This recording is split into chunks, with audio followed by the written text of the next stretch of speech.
What's up, Popcorn Squad? Welcome to the show. My name is Christian. I'm Juan. And today we are talking about Spider-Man No Way Home. We're finally at it. We finally saw it. It seems as though the world has officially seen the movie, or at least a whole lot of the world has officially seen the movie. Twitter's blowing up. Instagram is blowing up. I know I got off all social media before the movie so that I wouldn't get anything spoiled. And that's that I saw the movie a day early. I saw it on Wednesday. Juan, you saw it yesterday on your birthday. I saw it on my birthday. It was the best birthday gift God could have given me, for sure. Bro, it was a pretty good. I would have died if it was my birthday. And my birthday's this month too, so I guess it's like an early birthday gift. An early birthday gift. But I want to dive right in. Juan, yes. Initial thoughts. What did you think right off the bat?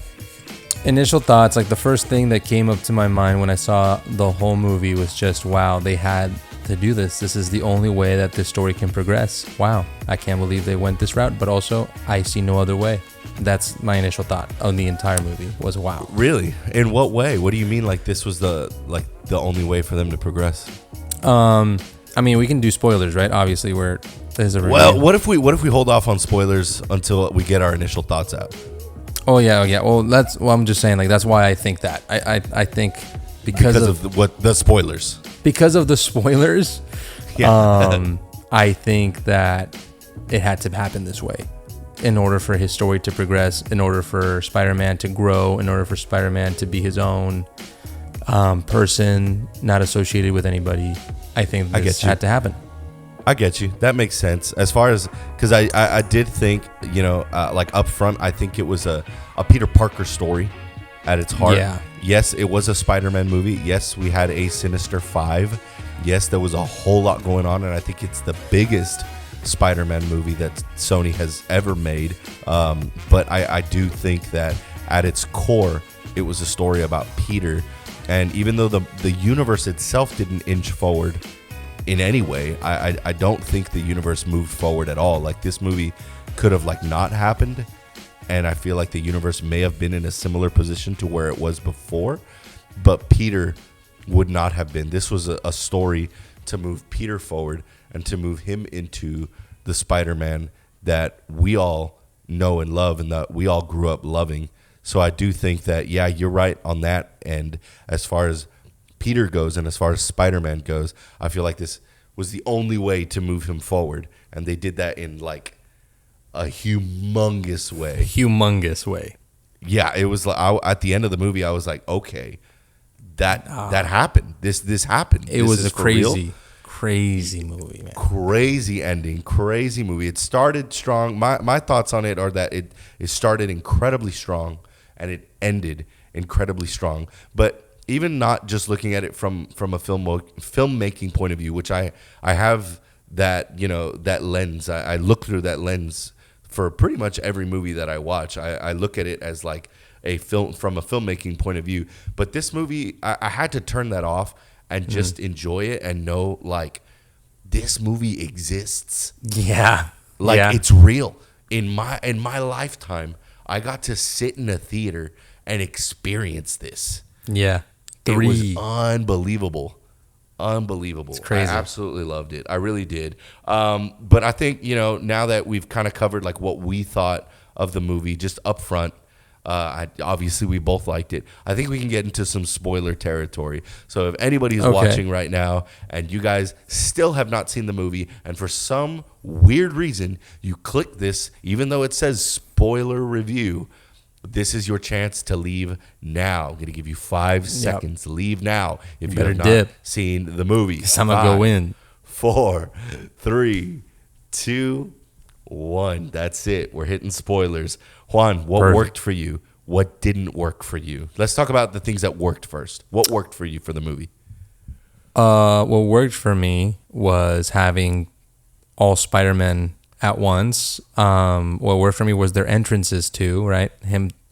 Ned trying to find Peter Parker, and it's just bringing up other Peter Parkers. I thought that was smart.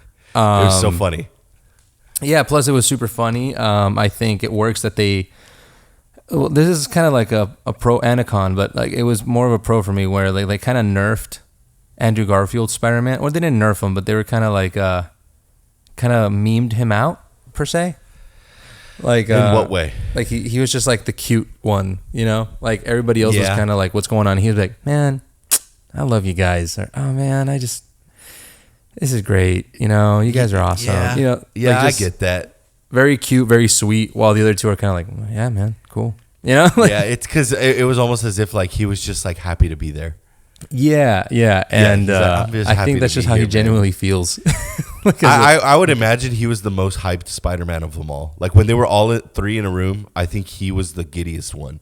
Oh, for sure. I mean, that's an insane thing to happen in the movie. Yeah, like for him to be in a room with Tobey Maguire and knowing that like his successor, Tom Holland, is really successful, really doing well, is in the Avengers movies. Like that was probably just like a dream come true for Andrew Garfield to be like, okay, not only did I get to play Spider-Man, but I'm playing Spider-Man with the other two Spider-Men. Yeah. Like this is insane. You can tell they kind of, I feel like he acknowledged the fact that his movies are the weakest ones. Oh, 100%. He would always, even in the whole like, you guys fought that? I just fought some Russian man in a rhino. Yeah. He's like, yeah, I'm kind of lame. I didn't do any of that. I'm kind of lame.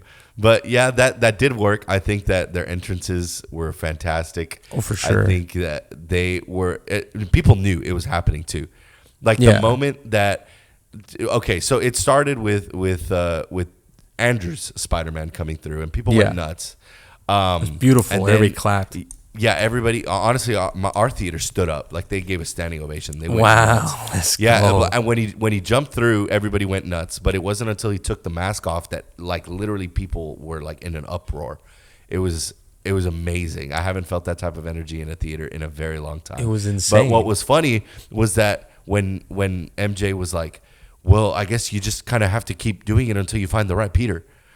At that point, everybody went, oh, like people started getting hyped because they knew that it's happening. Oh yeah, Maguire right now. It's gonna be Tobey. Yeah, it was great. What else worked for you? Green Goblin. Green Goblin worked so good for me. Also Doc Ock. I think them two specifically. I could kind of care less about the other supervillains, to be honest. Like, Electro was cool, Sandman is cool, but they stuck to like their original kind of like script. Like that's kind of what they were in the last movies. But I feel like Doc Ock and Green Goblin kind of had a new page to their storyline. You know, like they actually had to progress into something different, and it was so nice to see Doc Ock be the good guy. You know, it was so satisfying, and just overall, he was just so good throughout the whole film. Like, dude, both Willem Dafoe and Alfred Molina, like those guys understood the assignment. 100%, dude. They like knew 100%, dude. They were so good. They're so good, dude. Oh, bro, don't even get me started. Another thing that just was so good and working was how OP Green Goblin was, bro. Bro, no joke. I was like, where was this power in the first movie? Dude, he was like, so OP, bro. I was like, this guy's destroying a building, dude. Dude, like, he wrecked him. What? He straight up speared so him hard. And tackled him down all the floors. Dude, no joke. I was like, oh, he's really strong. Dude wrecked him. And then Tom was punching him in the face, and he just wasn't even moving like Superman. He was like, he was laughing. Like, he just kept laughing, dude. Big smile on his face. So OP. He was so OP, but like the thing, like even in that moment where he was punching him, and like you could see his like he was looking up at Peter and he was just laughing. I was like, bro, this guy is a god of actors. Like, he is. Always has been. Willem has always been up there in the actors list, bro. He's always. I mean, every performance he absolutely kills it. But like, and the thing is, in the first Spider-Man movie, he freaking nailed it. He was so incredible. Oh, yeah. But there was just something about this one that I was like, this man is pure evil. And I was so excited to have him back. But then at the same time, while I watched the movie, I was like, no, I want him dead. Like, he was so good. He made me hate him. So good, like, dude. Yeah, he was incredible. I think you were right on the money on that. Dude. As far as like the set pieces go, yeah, they were great. The fun stuff was great. But Alfred Molina and Willem Dafoe. Hey there, Gobby. Oh, bro, my gosh, they were the shining stars of this movie. His entrance it wouldn't have felt as heavy without I'm somewhat of a scientist myself. Bro, our audience went nuts when he said that, dude. I was like, no. I was like, yeah. That line, and also when Octavius makes his first appearance, and he was like, "Where's my machine, boy?" And he's like, "What machine?" And he's like, "The power of the sun in the palm of my hand." Dude, our theater went nuts. Dude, I was like, like it was so good. It was so good, insane, man. And then also, what worked for me was the death of Aunt May. It worked tremendously for me. I watched a review. I watched maybe one or two reviews where they weren't too happy about that. It worked great for me. It needed to happen. You know, it's like a staple. Needed to happen. Honestly, and I mean, I know Uncle Ben has probably died in this universe because I know in the first Spider-Man, in Homecoming, he tells Ned like, "Hey, don't tell May that I'm Spider-Man. She's already been through enough with everything that's happened." And so I'm assuming what he was talking about was Uncle Ben. But I feel like this was our Uncle Ben. Exactly. You know what I'm saying? Yeah. I mean, that's definitely what was like being told through the story. Like my assumption actually, when she died and I saw that there was no Ben Parker next to her, I just assumed that she was always single and she had just gone through something. Oh, you know what? I didn't even think of that. Because when I saw that there was no Ben next to her, I was like, that's so true. Interesting. I guess she was just always by herself. Maybe, yeah. I mean, this is another universe altogether. It doesn't have to line up with the comics. Yeah, and then like the whole thing with the three Spider-Men was with great power comes great responsibility. That's what Uncle Ben said the day he died, and all of their stories. So it's like, this is my Uncle Ben. Yeah, because that's what she said right before she died. She died. Yeah. Yeah, exactly. Which is like, this must mean that this is something that needs to happen in all the multiverses in order for Spider-Man to become who he needs to be. Yeah, exactly. We learned that in the what's it called, the cartoon with Doctor Strange.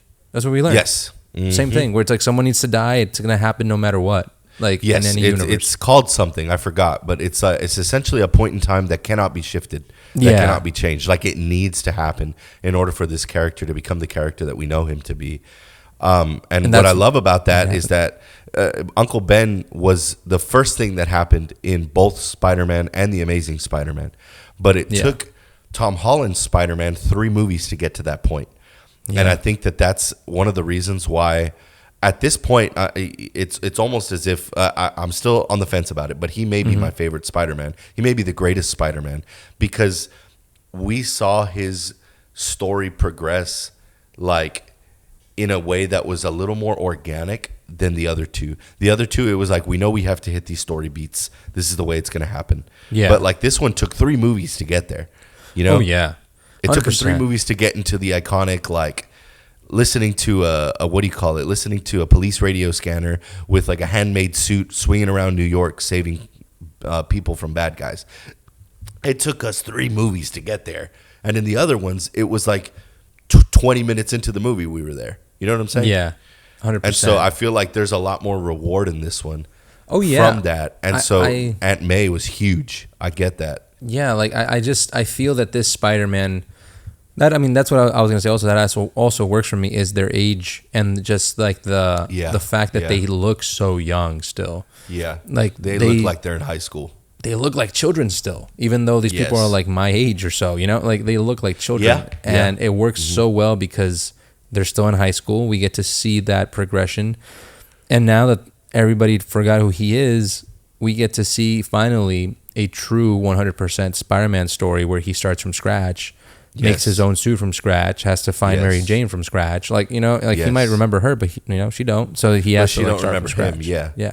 So, she's probably going to be the girl next door, you know? Yeah. Like that whole story is going to play out like him in a rinky-dinky apartment by himself with a police radio scanner, you know, protecting the streets of New York. That's Spider-Man, and we're finally getting that. And I'm just so hyped about like the next 3 movies and how that's going to play out, where that's going to play out, what stories are we going to get, what villains are we going to get. I think it's great. I think all of that worked very, very well. But what didn't work for you? Okay, what didn't work for me? What didn't work for me, they're very small, but it didn't work for me that they didn't really dive too deep into explaining like where the other Spider-Man were during this time frame. Like half of the Manhattan Bridge or wherever they were was getting destroyed, and there was only one Spider-Man present, but they were already present in this world as well. Gotcha. Yeah. Like that was established when they were like, oh yeah, I was doing this and then I just showed up like 2-3 days ago or whatever. And yeah, exactly. So it means that they were there for a while.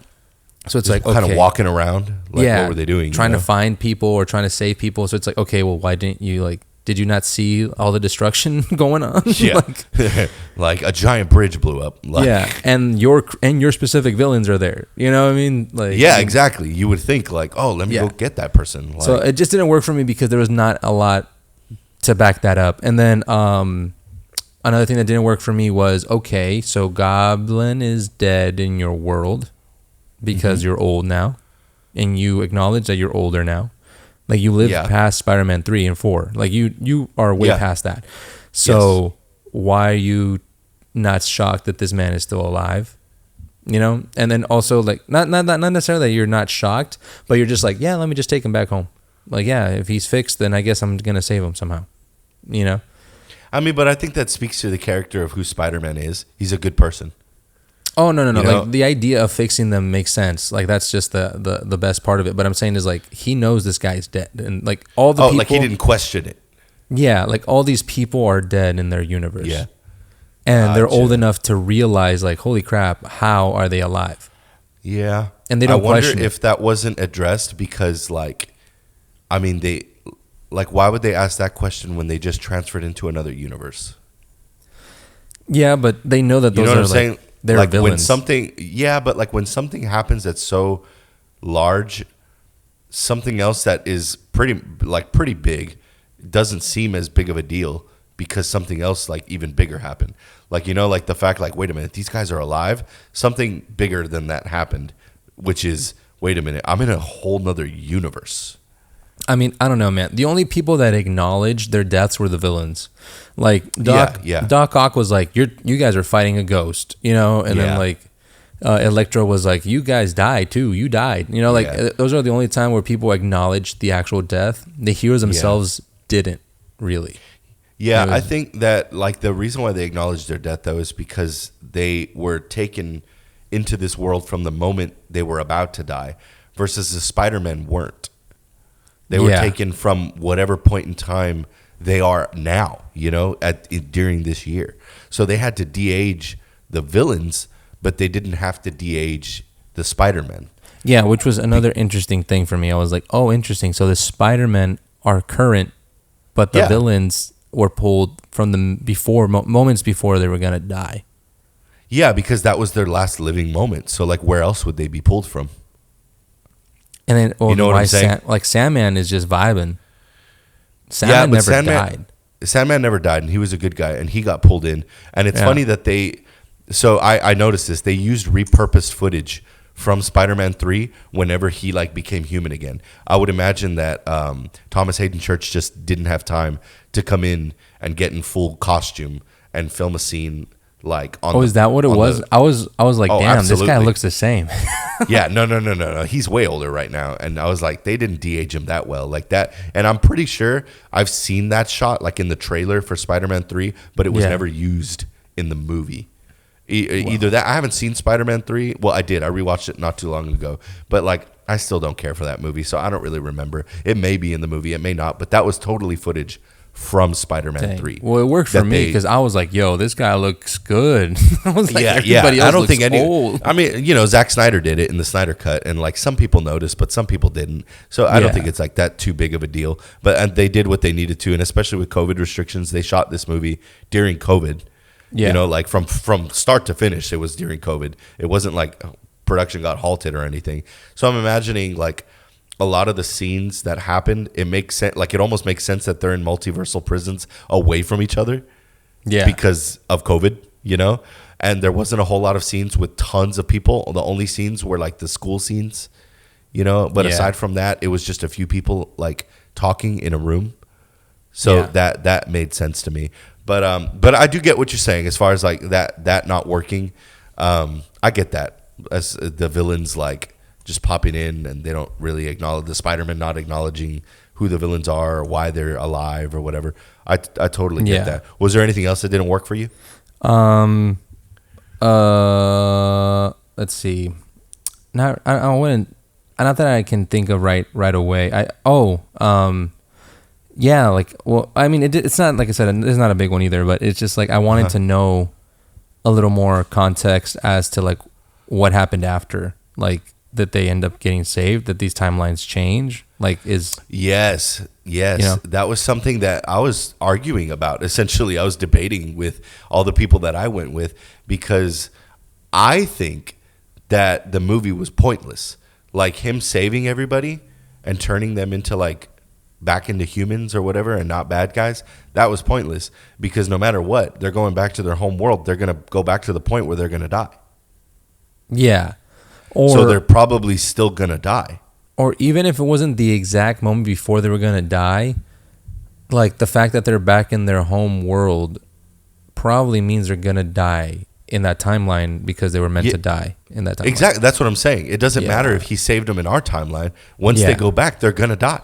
That's my assumption as well. So, I mean, I don't know. That's why I was like, kind of wish that you explained a little more on that. Yeah, me and my friends were arguing. The people I went to go watch it with, my friends, they were like, dude, no. Like, they had to have, like, redeemed themselves and they went back and, like, things changed. And I'm like, no. Like, I don't think that's how it works. I think that Doctor Strange was like, bruh, like, good try. And I appreciate you trying. And I think that, like, at the end, that's why Doctor Strange was like, yeah, I mean, all the people who you love, we're going to. And then he kind of almost stopped himself because he knows, like, I love this kid too. Like, he's a good kid. He's trying to help people. And I get that, you know. But at the same time, Doctor Strange, I mean, he said it himself in the grand calculus of the multiverse, their sacrifice is far greater than them, like, than their lives are. And so they had to go back and probably die. I would imagine so. I don't know. That's what I think. I think they went back and died. I mean, like, my hopeful aspect of myself is like, hey, he did go back. He did change things. They're all going to be good people now back in their normal world. But then it's like, it just doesn't make sense. Yeah, it just doesn't make sense. I think they went back and died, like, for sure. Yeah, like, I mean...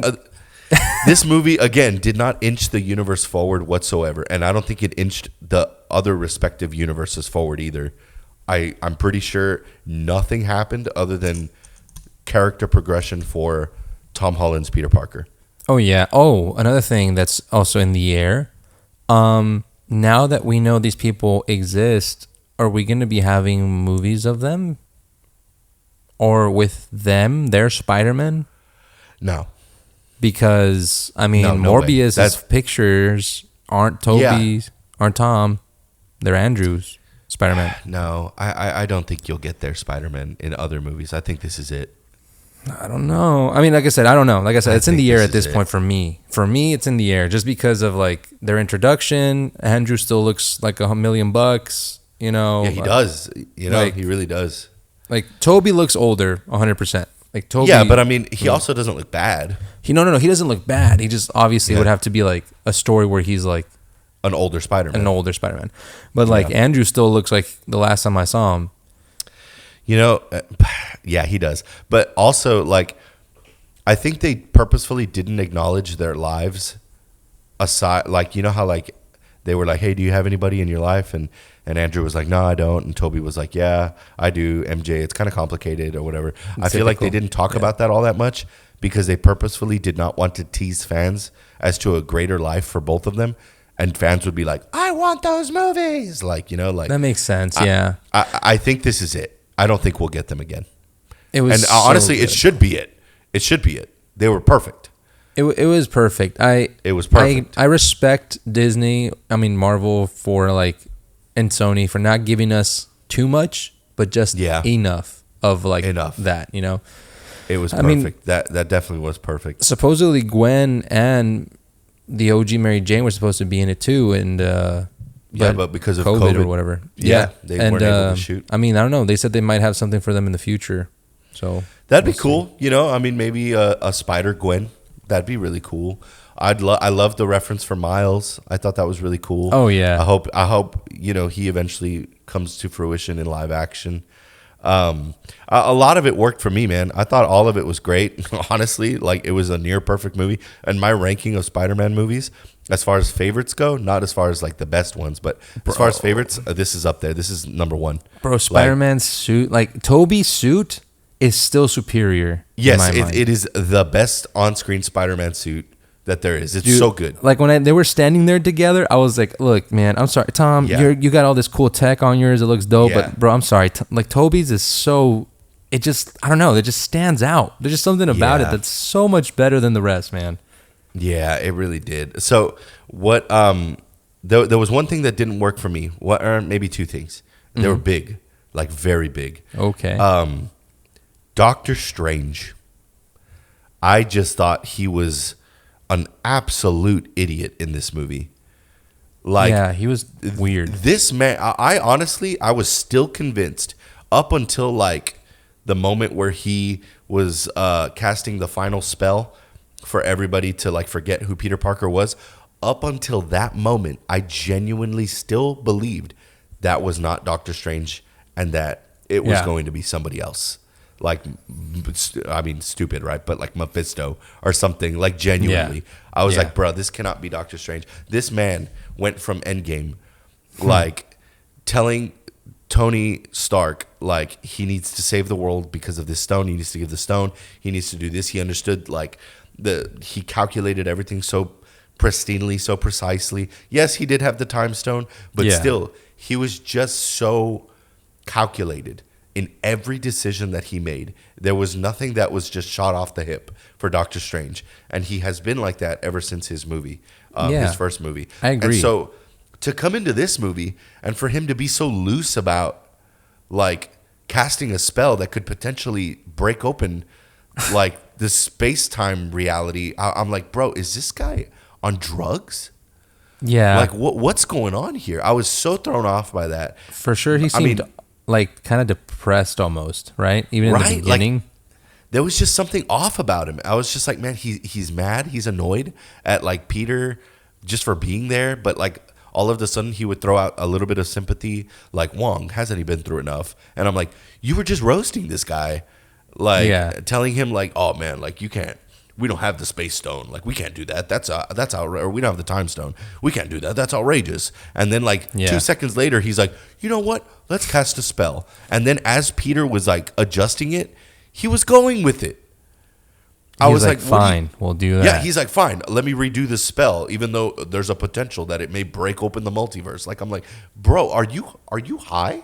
Like, I don't know. He just seemed so off to me. And like, I really think that they misused him in a tremendous way. I also think his wig in that first scene where all the snow is in the Sanctum Sanctorum, I thought his wig looked terrible. So that was also another indicator. I was like, this has got to not be him. I didn't even notice he had a wig. Oh, bro. Well, I mean, that's not his real hair. Benedict Cumberbatch has never had his real hair for Doctor Strange. That's a wig.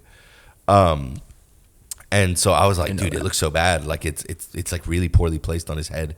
And like I was like, maybe that's purposeful because it's not really him, and he's not supposed to look exactly like Stephen Strange or whatever.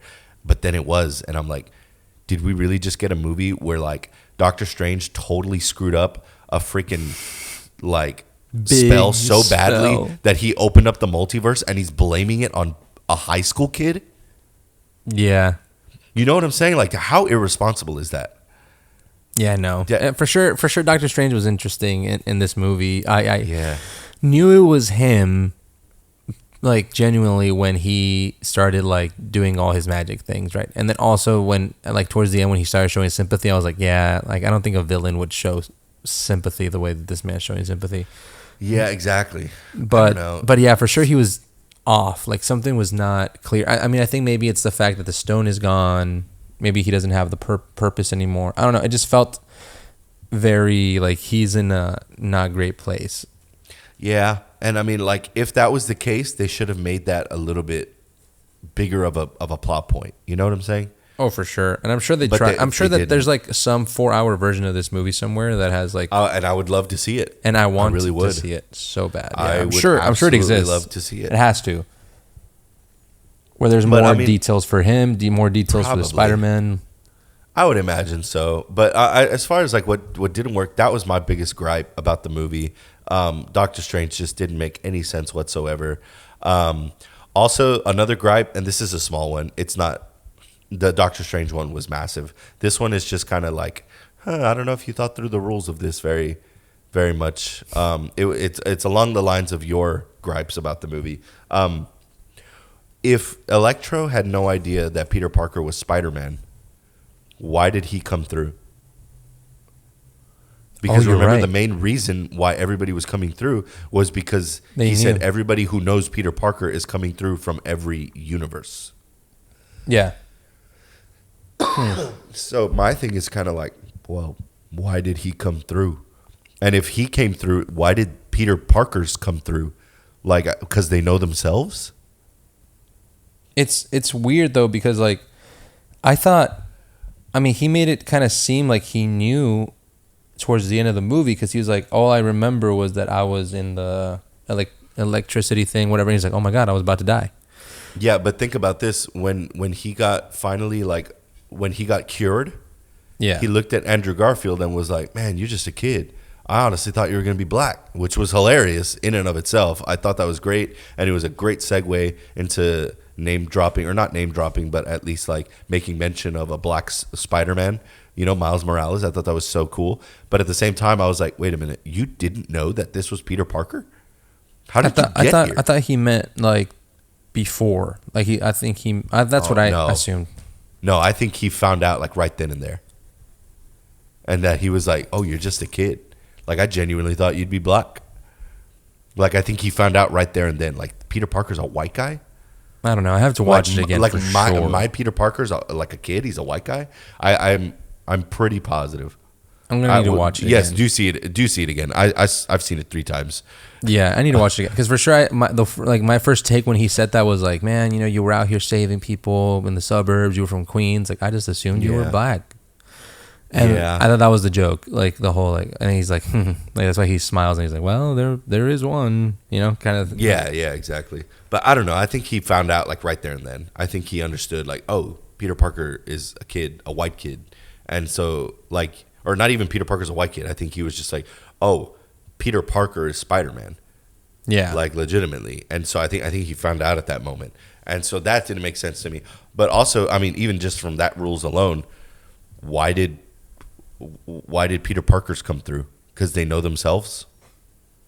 Yeah, I guess that's why. I don't know. I don't know about that.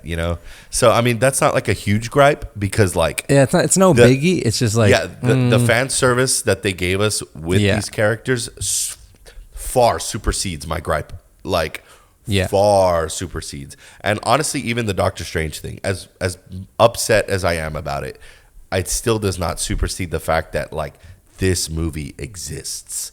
It's insane. Like it's real, and I get to watch this movie. I get to buy this movie one day and like sit down and watch it at home as many times as I want. It's a literal gift. It doesn't take away from it. Yeah, it doesn't take away from it. Absolutely not. It's something that we wanted like added to help the storyline progress. Exactly. Yeah. So. I know that we covered technically Toby and Andrew. I know that was one of our points that we wanted to bring up, but we kind of brought up Toby and Andrew. But how did you feel about them coming back? Not the idea of them coming back, but them coming back. How did you feel they worked?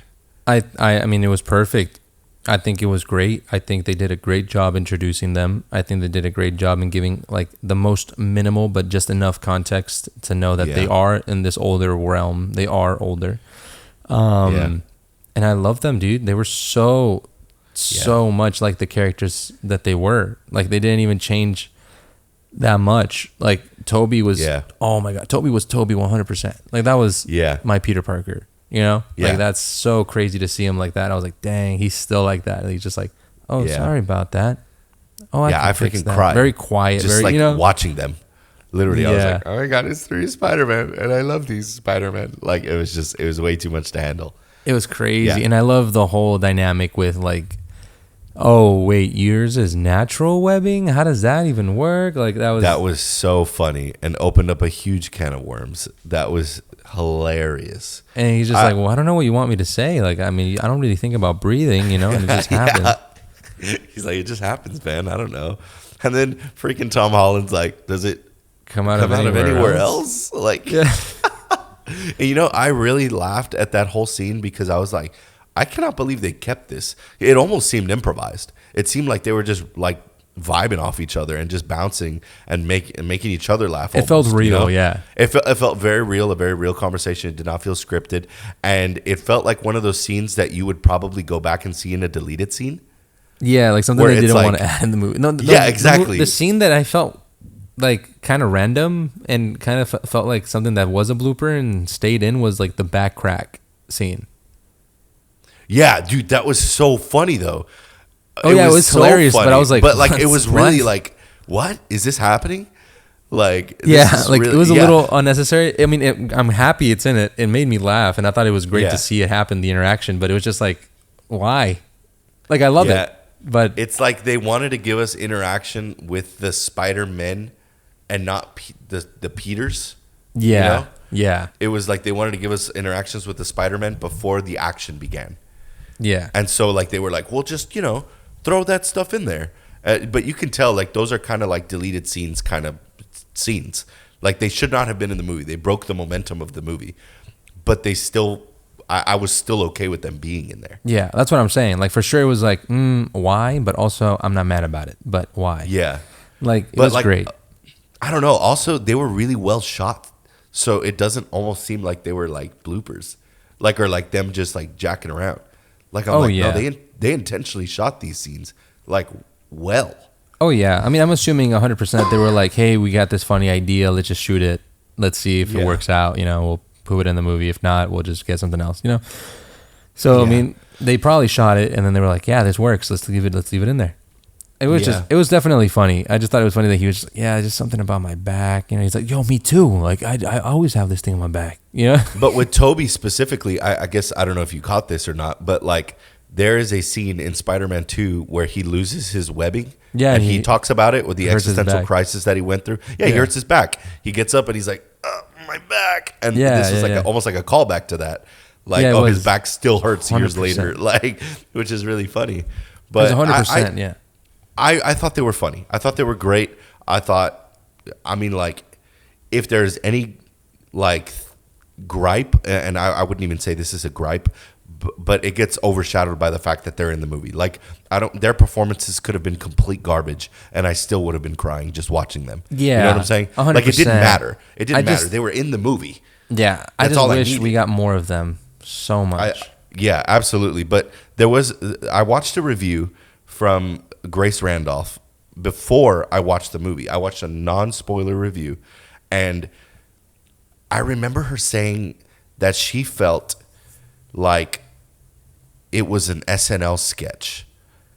And I was like, what does she mean by that? And basically what she was trying to say was when certain characters, and she didn't mention Andrew and Toby, she didn't spoil it, it was a non-spoiler review.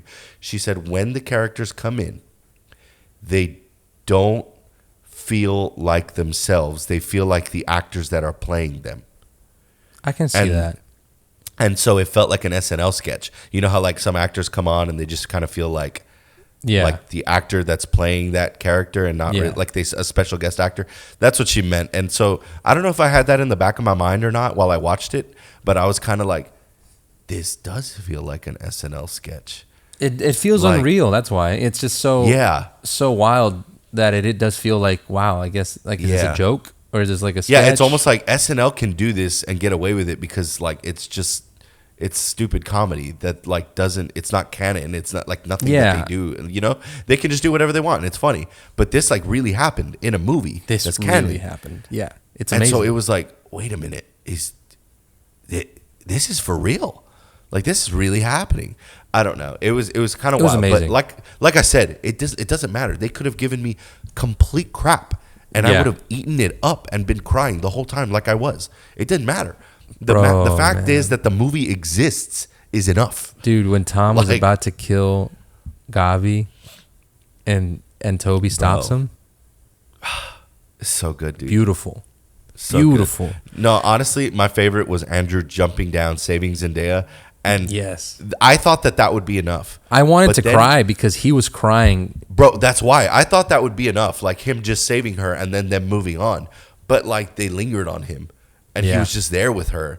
And he just started crying. And I was like, oh no. And I just lost it, dude. Like I was like, oh, he got his redemption, you know? He's like, man, if I can't do it here, like if I couldn't do it then, I'm going to do it now.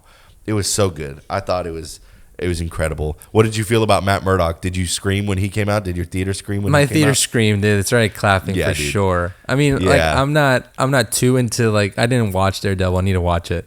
So it's like I was never too like, oh my God, it's Matt. I was just like, oh my God, they actually are just doing this. They're just gonna go for it. Like these people don't care anymore. They're just like, they don't at all. And it was like 5 minutes in, bro. It was like 5 minutes in. I was like, yes. Go for it that quickly. Yes, please give me more. I love that he caught the brick and that he was like, yeah, I'm a good lawyer. Like, that was really funny. Yeah. I loved all that. How did you do that? I'm a good lawyer. What? Yeah, I'm a really good lawyer. I was like, yes, I like that. So I watched an episode of Daredevil the other day. I put it on randomly, and Kayla was in the house, and she was just sitting down on her phone, or she was doing her nails or something. I don't know what she was doing. But I put it on purposefully, and Kayla doesn't know this, but I put it on purposefully so that she could, like, low-key get into it. And I put an episode on with the Punisher because Kayla's favorite character in The Walking Dead is Shane, which is the same actor, John Bernthal. So I knew that the moment she saw John Bernthal, she was going to be like, what show is this? Why are we watching it? You know? So I knew she was going to get into it. And I just needed her to see Daredevil. And I needed her to like see that he's a hero and that he's blind and that he's a lawyer and all this stuff. So that when she goes and watches the movie, because she hasn't seen it yet, when she goes and watches the movie, she's not blindsided as to who this person is. That she knows like, wait a minute, that's the guy from the Netflix show. And so like I like low key gave her that spoiler ahead of time without her knowing. But I'm like, you implemented. I like incepted this into her mind so that when she watches the movie, she already knows who that is. Wow. And she doesn't even realize it. But yeah, I love that he came out. I loved all the cameos. How do you feel about Spider-Man moving forward in the MCU now? What do you think is going to happen now that we know he has another 3 movies? I love it. Like I said in the spoiler-free one, like this had to happen. It's the only way that it could have happened, because everybody and their moms was always like, well, this Spider-Man's different because he has like a mommy and daddy to help him, like, you know, like genuinely carry him. Like, oh, you need costumes? I got Daddy Stark to come and give you everything you need. And and like it's like, that's not Spider-Man for us, you know. We don't. He can't keep getting all this help. He can't become the scientist or like the super smart scientist kid that we know if he just keeps getting help from everybody. So I was just happy that finally I was like, well, at least now he genuinely has to start from scratch. Stark is not associated with him whatsoever because they don't know each other. I mean, even Happy was just like, hey man, how you know her? Like, dang, that sucks. Yeah, dude, that was rough. That was rough to get through. I was like, man, like everyone forgot. You have no idea who he is. I agree with you on the whole Iron Man overshadow. I think that now we're going to get Spider-Man movies, and we're not going to get Iron Man Jr. movies. Exactly. Yeah. It's not going to be Iron Man. It took 3 movies to get there, and what a ride they were. I love all 3 of them, but I am more excited about what's to come because I know it's going to be genuine Spidey. You know what I'm saying? Genuine Spidey. I mean, even the suit looked more animated. Like it looked like the cartoon. It was fire, dude. Yeah. Oh, that suit was so good. I loved it. I'm excited about where they're going. How did you feel about post credits? I am interested. I was interested in. Oh wait, are you talking about like Doctor Strange and the Multiverse of Madness? Both. I mean, Doctor Strange and the Venom tease. Oh, the Venom tease I saw coming. Even me and my friend, I mean, like I said, I said this earlier, like in some other episodes, I read a script like a year ago. That's right. That's right. And I thought that like it was just like some fan fiction, but no, every single piece of that script was right. All of it. And in that script, it said that this happened. It said, okay. Remember, I even told you, Christian, I was like, if that script is right, it's going to end with everybody forgetting who he is, and he's going to have to deal with that. And bro, that's what happened. I was like, dang it, bro. I read the right script, dude. I was like, dang, bro. It sucks. Yeah. But that was part of it where like I was like, I wanted Venom to be in the movie so badly. I really did. But I was like, they probably will just kind of add him at the end. I didn't think they were going to send him back to his world, but... Yeah, me neither. That I guess they only brought him in just to leave the Venom goop.